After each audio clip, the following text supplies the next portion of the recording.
Hello everyone, welcome to all of an excellent coaching classes students. जैसे कि मेरा chapter number 1 business studies class 12 nature and purpose of management चल रहा था, तो उसी ही रिलेटेड आज मैं आपको एक लास्ट अपना टॉपिक ऑफ दैट चैप्टर करवाऊंगी, फीचर्स ऑफ कोऑर्डिनेशन। इससे पहले मैंने आपको सब कुछ अपलोड कर दिया है, पूरा चैप्टर डिटेल में कंप्लीट होगा। अब बस मेरी रहती है तो क्या रहते हैं केस स्टडीज़ और फिलअप्स और exercise, question answers, long short hots value based, ये सारे बस क्वेश्चन आंसर्स रहते हैं। बाकी chapter explanation is over from my side. अब आप मुझे बताइए कमेंट सेक्शन में लिख के कि आपके अकॉर्डिंग कितना चैप्टर हो गया और आपके अकॉर्डिंग कितना रहता है। इस टॉपिक के बाद, आज के टॉपिक के बाद मेरा तो चैप्टर फिनिश हो जाएगा। Now it's up to you कि आप कैसे करते हो, कैसे नहीं करते, आपने कितना किया है, कितना नहीं किया। जो किया है वेल एंड गुड, जो नहीं किया उसे कर लो, अपने साथ साथ रखो। ये बोर्ड क्लास है, फाइनली आपकी सिचुएशन चाहे कोई भी हो, लेकिन बोर्ड एग्ज़ाम्स कभी ऐसा नहीं हुआ कि ना हुए हो, वो ज़रूर होएगे, तो आप पढ़ लो, ठीक है। फिर इसके बाद मैं आपको एक्सरसाइजेस प्रोवाइड करूँगी। अगर आपने मेरी कोऑर्डिनेशन की वीडियो और इम्पॉर्टेंस ऑफ कोऑर्डिनेशन की वीडियो नहीं देखी है तो मेरे चैनल पे प्लेलिस्ट है, जाइए पहले जाके उन्हें देखिए, फिर आप इसे देखना, वरना आपको डायरेक्टली ये समझ नहीं आएगा। मैं आपको फिर भी हल्का फुल्का रिव्यू दे देती हूँ कोऑर्डिनेशन का। बेसिकली कोऑर्डिनेशन एक हमारा ऐसा कॉन्सेप्ट होता है जो सिंक्रोनाइज करता है सारी एक्टिविटीज़ ऑफ ऑर्गेनाइजेशन का और सारे फंक्शंस ऑफ मैनेजमेंट का। जो फंक्शन ऑफ मैनेजमेंट एक दूसरे के साथ कोऑर्डिनेट करके अपना तालमेल बिठा के अपने एक दूसरे के फंक्शंस को कैरी फॉरवर्ड करके आगे बढ़ते हैं, वो कौन करवाता है? वो हमारा कोऑर्डिनेशन करवाता है। कोऑर्डिनेशन अब होता क्या है, मतलब कोऑर्डिनेशन के फीचर्स क्या होते हैं, लेट्स सी हियर। पहला फीचर होता है कोऑर्डिनेशन का, इंटीग्रेट्स ग्रुप एफर्ट्स। मैंने आपको पहले भी बताया था, जब मैंने आपको इसका मीनिंग बताया था, इंपॉर्टेंस बताई थी, कि कोऑर्डिनेशन का बेसिक पर्पस होता है ग्रुप एफर्ट्स, यानी पूरे ऑर्गेनाइजेशनल के एफर्ट्स को कोऑर्डिनेट करके एक साथ लाना।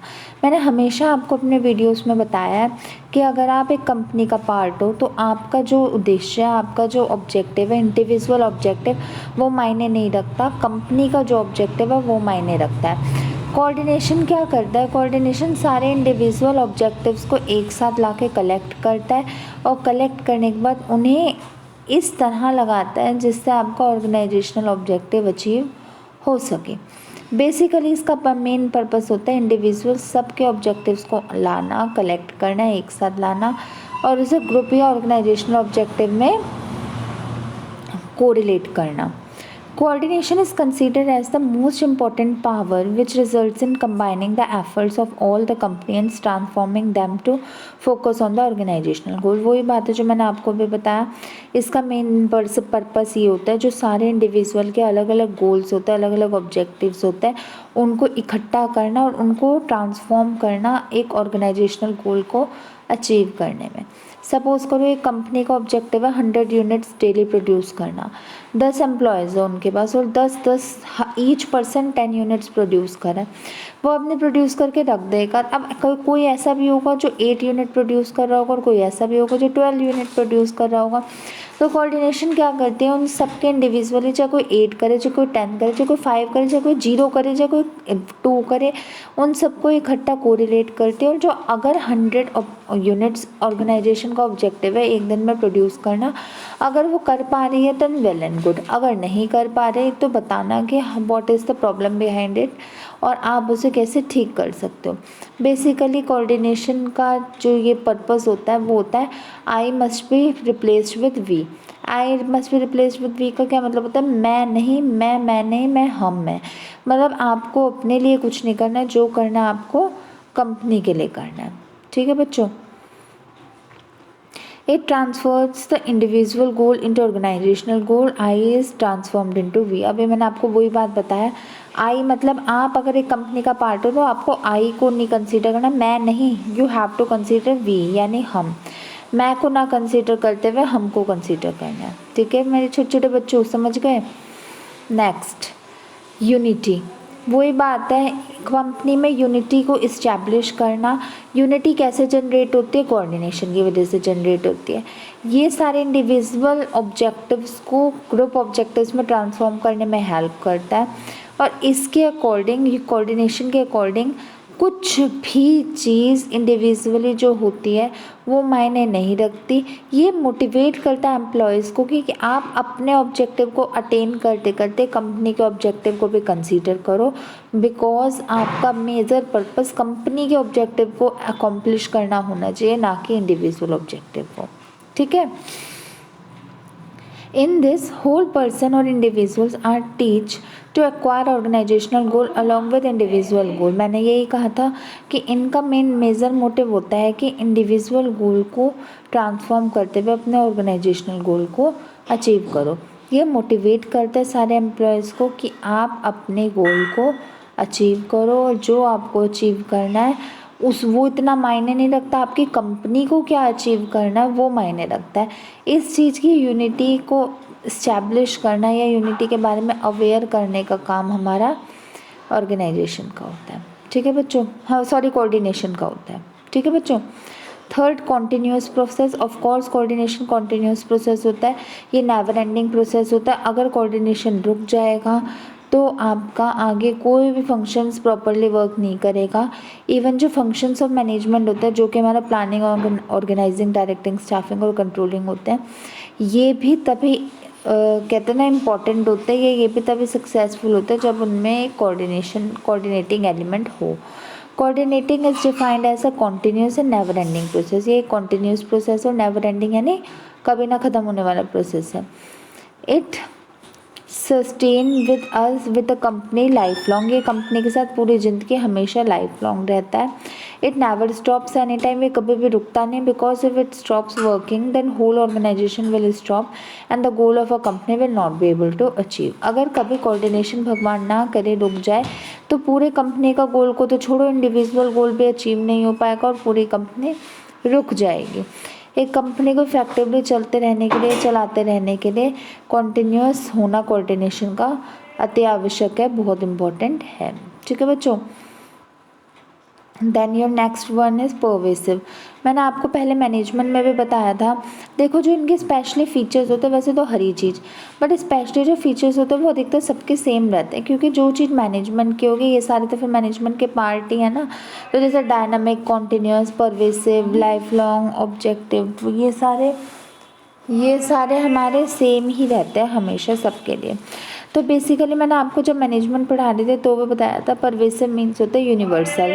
ये कहा जाता है कोऑर्डिनेशन कॉन्सेप्ट जो होता है वो कहीं किसी के लिए बाउंडेड नहीं होता, ये यूनिवर्सली एप्लीकेबल होता है, हमेशा हर चीज़ पे अप्लाई हो सकता है। और कोऑर्डिनेशन कहीं के लिए बाउंड नहीं होता है, ऐसा नहीं होता कि स्टेट वाइज, जगह वाइज ये बाउंड होता है। कोऑर्डिनेटिंग एलिमेंट हर कंपनी में सेम होता है, और हर कंपनी का बाइंडिंग फोर्स यानी जो एक दूसरे से बांध के रखता है वो कोऑर्डिनेशन ही होता है। ऐसा नहीं होता कि वो बाउंड्रीज़ के ऊपर बेस्ड होता है। बाउंड्रीज मतलब आप ये मानो कि यूके में है कोऑर्डिनेशन कंपनीज में, यूपी में नहीं है, यूपी में है बंगाल में नहीं है, बंगाल में है पंजाब में नहीं है, पंजाब में महाराष्ट्र में नहीं है ना बच्चों, ऐसा कुछ नहीं होता। कोऑर्डिनेशन एलिमेंट आपकी हर कंपनी में throughout the whole globe, whole universe, हर जगह सेम होता है, हर जगह होता है।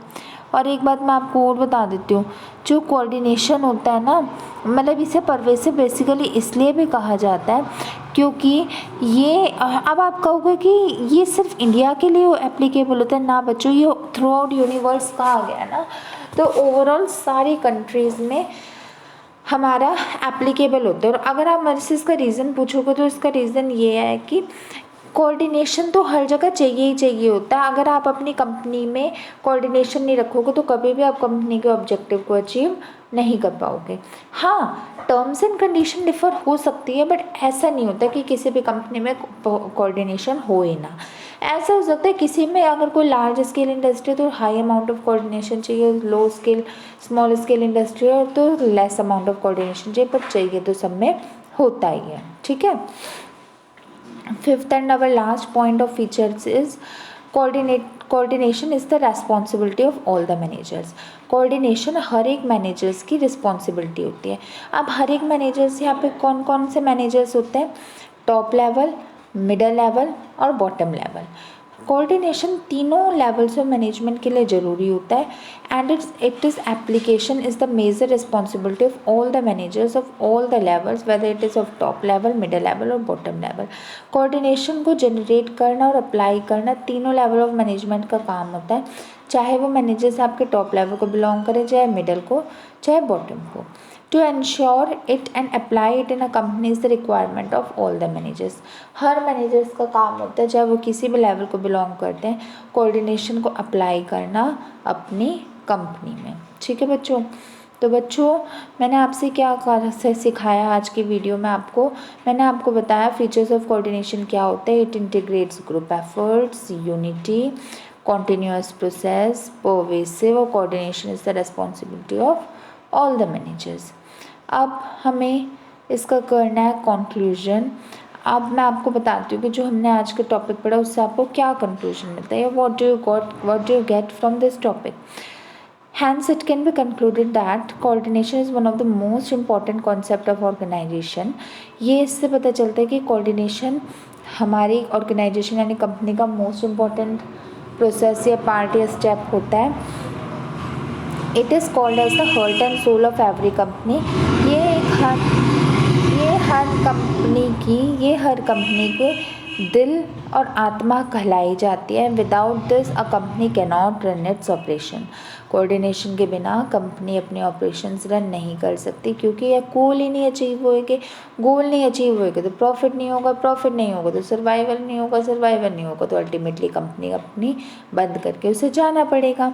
तो कहने का मतलब ये है कि कोऑर्डिनेटिंग एलिमेंट को जनरेट करने के लिए कोऑर्डिनेशन कंपलसरी होता है और हर कंपनी में कोऑर्डिनेशन को कंसीडर करना ज़रूरी होता है। ठीक है बच्चों,